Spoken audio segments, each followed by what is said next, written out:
आधी रात, एक सुनसान थाना। बारिश लगातार हो रही थी। दूर कहीं कुत्तों के भौंकने की आवाज आ रही थी और लाल जोड़े में भागती हुई एक दुल्हन। उसकी सांसें तेज थीं, उसकी आंखों में डर था, चेहरे पर आंसू और हाथों में खून। वो भागते बचा लीजिए मुझे, वो लोग मुझे मार देंगे। टेबल पर बैठा दरोगा धीरे से सिर उठाता है, सिगरेट का लंबा कश लेता है और हंसते हुए कहता है, रात के 2 बजे दुल्हन बनकर थाने? कौन सा नया ड्रामा है ये? पूरा थाना हंसने लगता है। लेकिन उन्हें क्या पता था कि अगली सुबह ठीक 9 बजे पूरा थाना इसी लड़की के सामने सलामी देने वाला था, क्योंकि वही लड़की इस जिले की नई आईपीएस अधिकारी बनकर आने वाली थी। उस लड़की का नाम था काव्या राजपूत। एक शांत, संस्कारी और बेहद खूबसूरत लड़की। सबको लगता था कि वो एक आम लड़की है, लेकिन कोई नहीं जानता था कि उसके अंदर आग छिपी हुई है। शादी का माहौल था, ढोल, रोशनी, खुशियां। तभी एक काली कार तेजी से आकर रुकती है। 4 गुंडे बाहर निकलते हैं, सबके हाथों में हथियार। उनमें से एक जोर से चिल्लाता है, काव्या को हमारे हवाले कर दो। पूरा माहौल चीखों से भर जाता है। लोग इधर उधर भागने लगते हैं। दूल्हा काव्या को बचाने की कोशिश करता है, लेकिन धाएं गोली चलती है और वो जमीन पर गिर जाता है।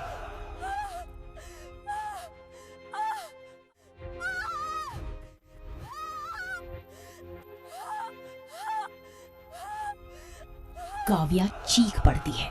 उसकी दुनिया उसी पल टूट जाती है। बारिश लगातार हो रही थी। काव्या नंगे पांव सड़क पर भागने लगती है, सिर्फ अपनी जान बचाने के लिए। उसके हाथों पर दूल्हे का खून लगा हुआ था और उसी हालत में वो थाने पहुंचती है। थाने के अंदर बैठा था दरोगा विक्रम चौहान, घमंडी, भ्रष्ट और औरतों को नीचा समझने वाला इंसान। काव्या रोते हुए कहती है, सर, मेरी मदद कीजिए। लेकिन विक्रम हंसने लगता है। पहले ये बताओ, भागकर आई हो या किसी के साथ रंगरलियां मनाकर? पूरा थाना हंस पड़ता है। काव्या कांपती हुई आवाज में कहती है, मेरे पति को गोली मार दी।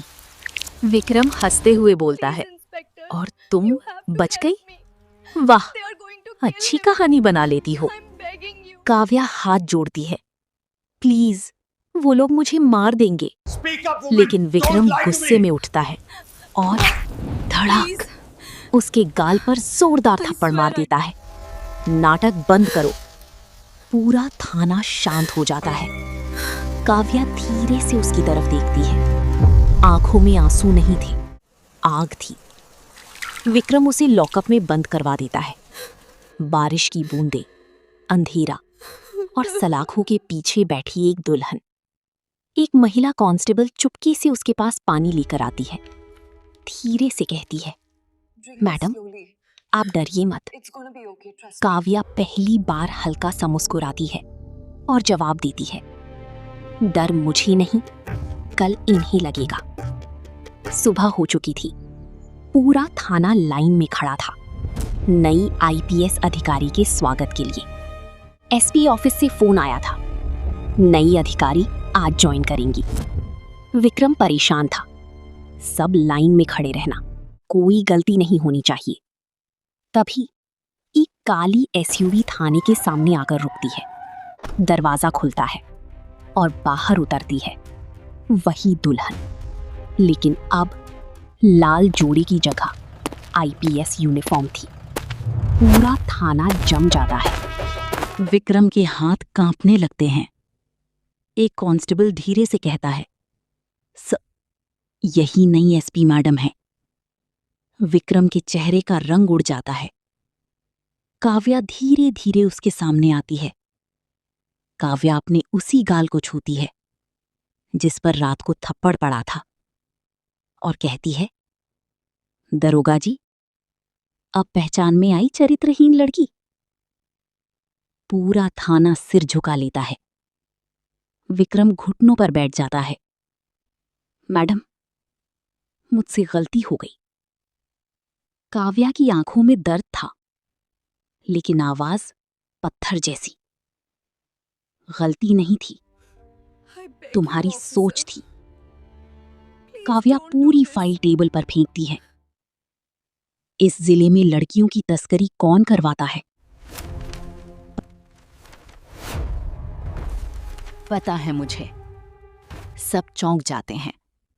फाइल में नाम था विक्रम चौहान। असल में काव्या जिस जिले में एक गुप्त मिशन पर आई थी, उसकी शादी एक अंडरकवर ऑपरेशन का हिस्सा थी, लेकिन दुश्मनों ने उसके साथी को मार दिया। काव्या की आंखों से आंसू निकल आते हैं। उसने देश के लिए जान दी। रात होते ही पुलिस गोदाम पर रेड करती है। चारों तरफ गोलियां चलने लगती हैं। चीखें, धुआं, भागते हुए गुंडे। काव्या अकेले गैंग के सरगना तक पहुंच जाती है। वही आदमी जो शादी में दिखा था। वो हंसते हुए कहता है, तुम एक औरत होकर हमारा क्या बिगाड़ लोगी? काव्या अपनी बंदूक उसकी तरफ तानती है और कहती है, औरत जब वर्दी पहनती है तो बड़े बड़े साम्राज्य गिर जाते हैं। धाएं, एक गोली चलती है और सब खत्म हो जाता है। पूरा गैंग गिरफ्तार हो जाता है। शाम का वक्त, काव्या अकेली बैठी थी। उसके हाथ में अपने साथी की तस्वीर थी। वो धीरे से कहती है, मिशन कंप्लीट। जिस लड़की को एक रात पहले चरित्रहीन कहा गया था, उसी लड़की ने अगले दिन पूरे जिले को अपराध मुक्त कर दिया। कभी किसी औरत की मजबूरी देखकर उसे कमजोर मत समझना, क्योंकि कुछ औरतें चुप जरूर रहती हैं, लेकिन टूटती नहीं।